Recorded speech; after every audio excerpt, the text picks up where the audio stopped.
Hendra ini diusir oleh sosok kakek-kakek berjubah putih ketika lagi ngecamp di Gunung Lau, guys. Karena Hendra membawa benda yang tidak disukai oleh makhluk penghuni gunung itu.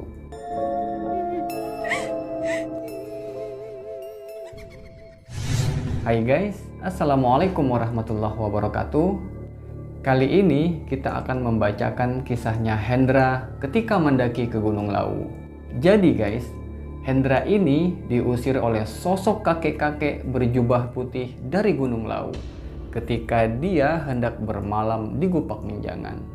Ternyata Hendra membawa sebuah benda yang tidak disukai oleh makhluk penghuni gunung itu. Nah, kenapa Hendra ini sampai bisa diusir dari tempat itu? Dan benda apa yang sudah dia bawa sampai membuat penghuni tempat itu murka? Yuk sama-sama kita simak kisah lengkapnya.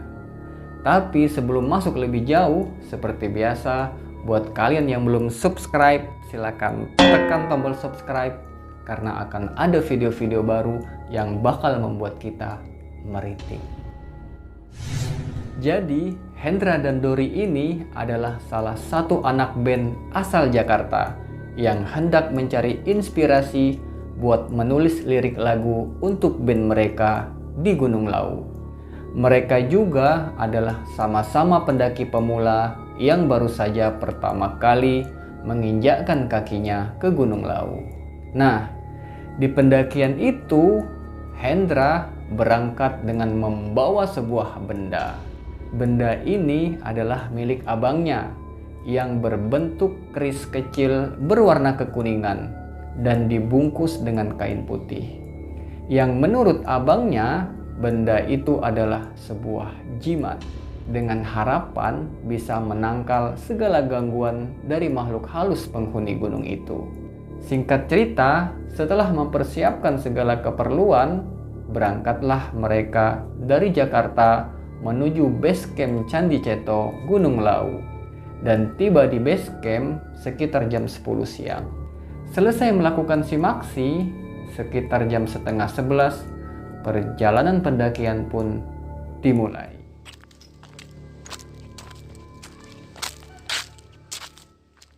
Perjalanan dari base camp menuju pos 1 mereka lalui dengan lancar tanpa ada hambatan sama sekali.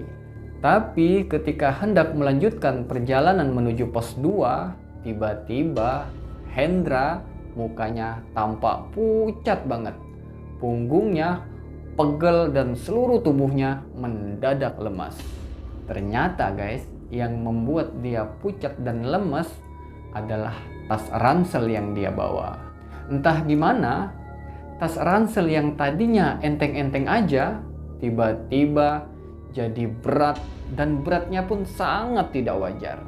Ngelihat Hendra yang sudah pucat dan kelelahan, akhirnya tasnya Hendra pun dibawa oleh temannya yang bernama Dori tadi. Dan kali ini giliran Dori yang merasakan hal serupa. Mukanya mulai pucat, punggungnya mulai pegel, dan seluruh tubuhnya tampak lemas. Singkat cerita, setelah menempuh beberapa jam perjalanan, tibalah mereka di Gupak Menjangan. Mereka pun mendirikan tenda dan ngecamp di situ. Tengah malam, di saat mereka baru saja hendak beristirahat, tiba-tiba hujan turun, petir, dan disertai angin yang begitu kencang. Dan tiba-tiba saja tenda mereka seperti diguncang-guncang oleh sesuatu. Dan gak cuma itu saja guys, tiba-tiba saja dari luar tenda terdengar suara kegaduhan dan meneriaki mereka berdua. Keluar, keluar, pergi dari tempat ini sekarang juga. Kami tidak suka dengan apa yang kalian bawa. Sontak Hendra dan Dori pun kaget, lemes, merinding, dan mereka hanya pasrah di dalam tenda. Nah, di tengah kegaduhan itu, tiba-tiba datang sesosok kakek-kakek berjubah putih menghampiri mereka berdua. Lalu si kakek itu ngomong, Keluarlah kalian berdua. Dan kalau kalian mau selamat, segera tinggalkan tempat ini sekarang juga. bawa turun benda yang sudah kalian bawa itu, dan jangan pernah kembali lagi. Dan saya tidak bisa menjamin keselamatan kalian kalau kalian masih tetap berada di sini.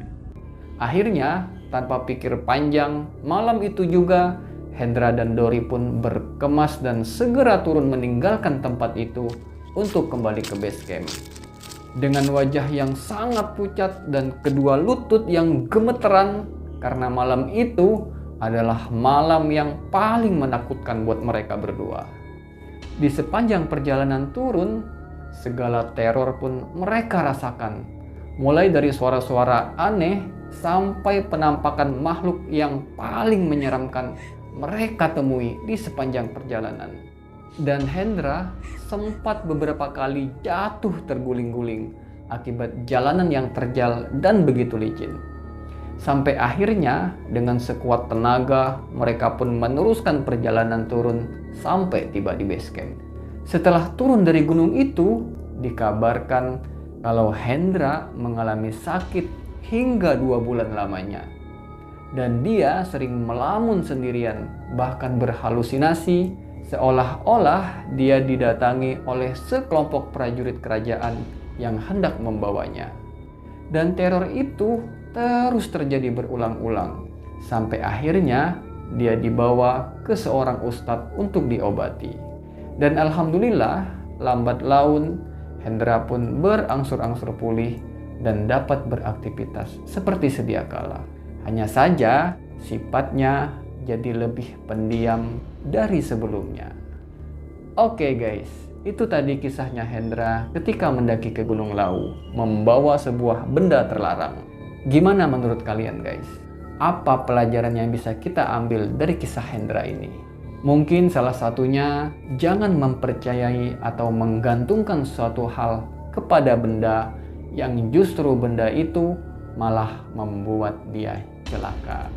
Atau juga cukuplah kita menggantungkan sesuatu dan berpasrah diri kepada Sang Pencipta. Dan hormati tata krama, etika, adat istiadat, serta sopan santun, atau mungkin kearifan lokal setempat.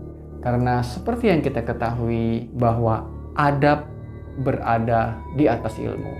Jadi walaupun kita merasa pinter, hebat, tapi kalau adab, sopan santun, dan tata krama kurang, ya gimana lah gitu. Gimana menurut kalian? Silakan komentar di bawah. Oke, terima kasih Hendra atas ceritanya. Terima kasih juga buat kalian yang sudah menyimak. Semoga kalian terhibur. Terima kasih. Assalamualaikum warahmatullahi wabarakatuh.